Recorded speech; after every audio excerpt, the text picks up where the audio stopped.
Hi everybody, welcome back to my channel. Today I have a quick and easy recipe for you. This is my carnivore ravioli. All you need is ground beef and you mix it up in the frying pan. I just use salt to season, but you can use any other season that you like. And afterwards, you just take some ricotta cheese.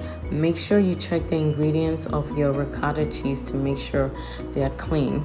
And then you mix up the two ingredients, and then you get a sliced cheese. I am using provolone cheese here, and I'm just putting the mix into the provolone cheese. You just fold it over into like a triangle shape, and you don't have to press it down with the fork. I was just being extra on this day, but you definitely don't need to do that.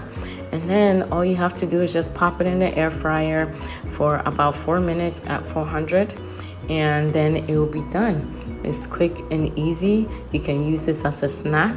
You can add this with your meals.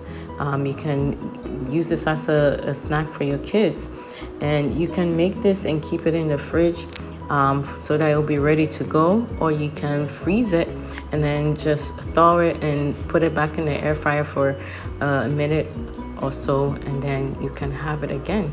I hope you tried this, and I hope you enjoyed this video. Thank you so much for watching. Until the next time, bye.